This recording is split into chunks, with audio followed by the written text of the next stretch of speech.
Alright, so let's talk about Forsaken. If you've been anywhere near Roblox asymmetrical games or horror games, you've probably heard of it or played it, but Forsaken isn't just a game anymore. It's a dumpster between a horrible fandom, developer controversy, and genuinely concerning stuff tied to the community. Forsaken fell off miserably, so let's talk about it. Alright, first of all, what even is Forsaken? Well, Forsaken is basically a one versus all game on Roblox. There's survivors on one team and one killer on the other. It's a good game, and honestly, when it first got popular, people loved it. Well, it's cool, it was fun, and for Roblox standards, it actually felt pretty polished. But the problems didn't come from the gameplay, it came from the fandom.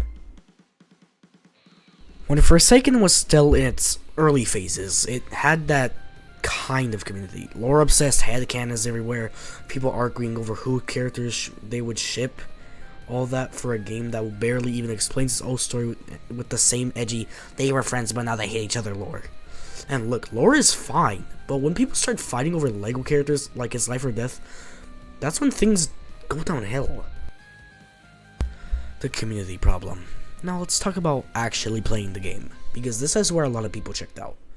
You're a new player, the entire server bullies you. Mess up once, someone's screaming in chat, hating on you like they are going to be dragged to hell and ripped apart in a tub of salt if they don't. There's this weird superiority problem from some Forsaken players who treat Forsaken like it's a competitive esport instead of a basic fun Roblox game. And outside of the game, it's not any better. People all just arguing on Twitter, Reddit, even TikTok, and other apps over updates. And dumb stuff like that doesn't really matter. It's loud, annoying, and makes the community look way worse than it already is. Developer drama. And of course, no game drama is complete without developer issues. One of the original creators, Soul-Driven Love.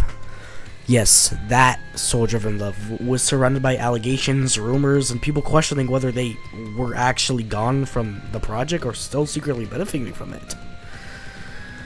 No matter if the claims are true or not, the damage was already done. People stopped trusting the dev team, collabs got cancelled, updates slowed down, and when suddenly every decision the devs made was met with backlash and suspicion. When players don't trust the devs, everything goes to shit.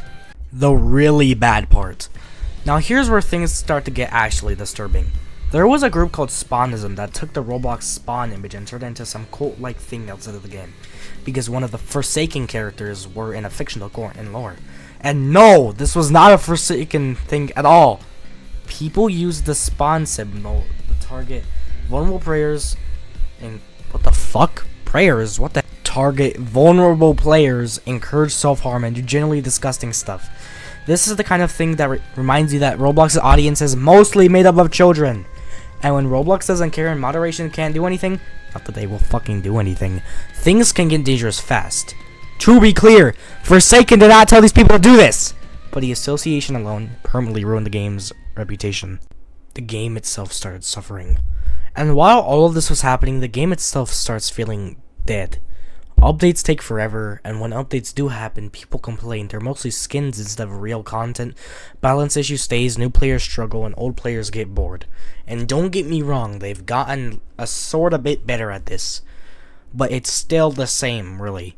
And suddenly, Forsaken goes from the next big horror game to that game with a weird fanbase and bad updates. Not everyone is bad. Now, before the comments explode, no! Not everyone in the Forsaken community are fucking loser degenerates who argue or worship a fake god. There are chill players, helpful people who just want to play the game and have fun without starting bullshit. But unfortunately, the loudest parts of the fandom are also the worst. And that's what people easily remember. What could have been done better? Honestly, a lot could have been handled here.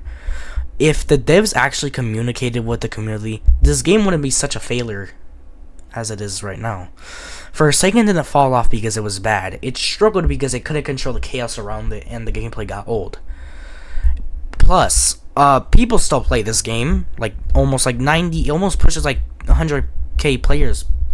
But it has like 1 billion visits, I think, which is weird because there's like 90k players. Would you think there'd be like about like a million? but this game is sort of falling off and it is getting old. In the end, Forsaken is a good example of how a game just doesn't live or die by gameplay.